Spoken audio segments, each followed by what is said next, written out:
Audio 4 पुस्तक का नाम समाज की अभिनव रचना, लेखक पंडित श्रीराम शर्मा आचार्य। परस्पर प्रोत्साहन न देना हमारे व्यक्तिगत सामाजिक जीवन की एक बहुत बड़ी कमजोरी है। किसी को प्रोत्साहन भरे दो शब्द कहने की बजाय लोग उसे खरी खोटी असफलता की बातें कर निरुत्साहित करते हैं, हिम्मत को तोड़ते हैं, जिससे दूसरों को निराशा असंभावनाओं का निर्देश मिलता है और हमारे सामाजिक विकास में गतिरोध पैदा हो जाता है। मनुष्य के सद्गुणों को सही दिशा में प्रोत्साहित करके उसकी प्रगति का मार्ग खोलने के लिए उदार होना स्वयं के विकास के लिए भी प्रयत्न करना है।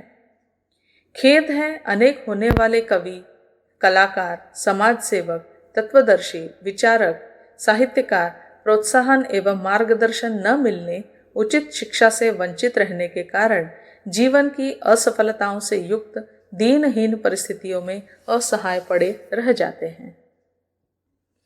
पारस्परिक सहयोग का मानव जीवन में अत्यधिक महत्व माना गया है। हमें दूसरों के सहयोग से लाभ भी उठाना चाहिए और अपनी क्षमताओं को दूसरे के काम आने देने के लिए उदार बुद्धि रखनी चाहिए। एकाकीपन एवं स्वार्थपरता तुच्छता का निचिन्ह है। यह मानसिक संकीर्णता, भीरुता एवं घृणा की अभिव्यक्ति मात्र है। सबसे अलग रहकर अपनी ही बात सोचते रहना आध्यात्मिक आदर्श भी नहीं है। इसे एक प्रकार की जड़ता कहा जा सकता है। प्राचीन काल के ऋषि महर्षि स्वास्थ्य और सौंदर्य की अधिक अनुभूति के लिए प्रकृति के निकट सानिध्य में रहने की निवास व्यवस्था बनाते थे। उपवनों और उद्यानों में कुटिया बनाकर रहते थे। यह उनकी एक निवास पद्धति मात्र थी। मन की दृष्टि से वे निरंतर लोक सेवा और लोक कल्याण की बात सोचते और वैसे ही कार्यक्रम बनाते थे। उनका उस प्रकार का जीवन क्रम कदापि न था जैसा कि आजकल एकाकी अकर्मण्य लोगों ने अपना रखा है। समाज का ऋण हर एक पर है, उसे चुकाना ही चाहिए। इस ऋण से पूर्ण हुए बिना कोई व्यक्ति जीवन लक्ष्य प्राप्त नहीं कर सकता। हमें अपनी विचार पद्धति में सामूहिकता के लिए, सामाजिकता के लिए, समन्वय और सहिष्णुता के लिए समुचित स्थान रखना चाहिए। इसी में अपनी भलाई है और इसी में समस्त मानव जाति का कल्याण सन्निहित है। परस्पर स्नेह संबंधों का निर्वाह। भली और बुरी प्रवृत्तियां सभी में होती हैं और वे अपने अनुकूल अवसरों पर धूप छांव की तरह छिपने प्रकट होने का खेल खेलती रहती हैं। दुर्जनों के दुर्व्यवहार से खिन्न होकर सज्जनों का प्रसुप्त क्रोध भी एक सीमा तक जागृत हो जाता है। इसके विपरीत सज्जनों के संपर्क में आकर क्रोधी और दुर्गुणी भी अपेक्षाकृत विनम्र हो जाते हैं। इसका तात्पर्य यह हुआ कि हर व्यक्ति के अंदर भले और बुरे तत्व मौजूद हैं। यथा अवसर वे बढ़ते और घटते हैं। यदि अपना व्यक्तित्व सज्जनता संपन्न हो तो सामने वाले व्यक्ति में जो थोड़े बहुत अंश सज्जनता के होंगे उभर आएंगे। यदि अपने में दुर्जनता बढ़ी हुई रही तो सामने वाले सज्जनों में भी बुराइयां जान पड़ेंगी। इस प्रकार अपनी स्थिति के अनुरूप दूसरों में भले बुरे गुण जागृत होना और उनके द्वारा हमें प्रसन्नता या खिन्नता के अवसर मिलना स्वाभाविक ही होगा। हम अपने आप को जिस प्रकृति का बना लेते हैं उसी के अनुसार हमारे मित्रों की संख्या बढ़ती है। सज्जनों के मिलने में सुख सहयोग की प्रतिक्रिया होती और दुर्जनों का जमघट हो जाने से क्लेश द्वेष की घटनाएं घटित होने लगती हैं।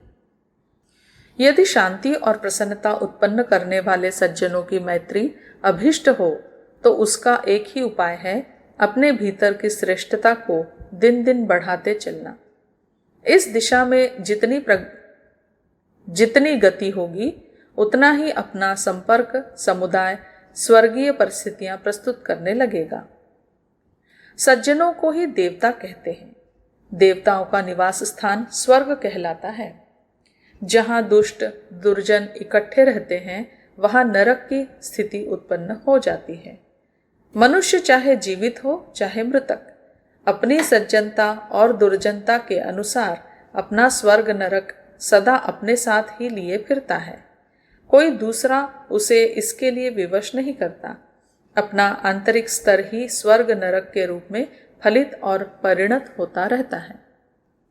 हम स्वर्ग चाहते हैं पर अपनी प्रवृत्तियों को उत्कृष्ट नहीं बनाते। हम नरक से बचना चाहते हैं पर दुष्प्रवृत्तियों को नहीं छोड़ते। यह कैसे आश्चर्य की बात है। इन विसंगतियों से काम न चलेगा। जो अभिष्ट हो उसी के अनुरूप तैयारी करनी चाहिए। शांति और प्रगति की प्राप्ति के लिए सज्जनोचित गुण कर्म स्वभाव बनाना आवश्यक है। बिना आटे के रोटी कैसे बनेगी? बिना कलम के लिखना कैसे संभव होगा? अच्छे गुणों का बाहुल्य हुए बिना न तो सज्जनों में अपना स्नेह संबंध बढ़ेगा और न उनकी सज्जनता का लाभ प्राप्त हो सकेगा। ऐसी दशा में सज्जनों के स्नेह संबंधों द्वारा प्राप्त होने वाली सुखद अनुभूतियों से वंचित ही रहना पड़ेगा।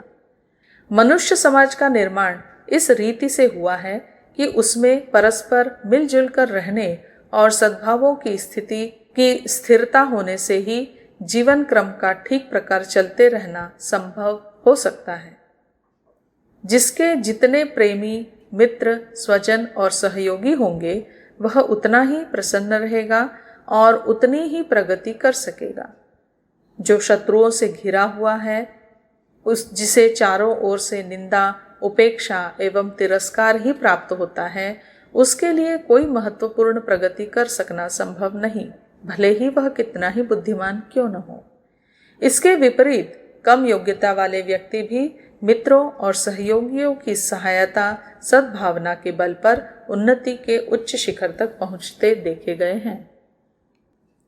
पारस्परिक सहयोग से मानव जीवन को प्रगतिशील बनाने की अत्यधिक आवश्यकता है। लोग चाहते भी हैं कि उनके मित्रों प्रशंसकों और सहयोगियों की संख्या बढ़े, पर यह भूले रहते हैं कि इसका मूल आधार क्या है।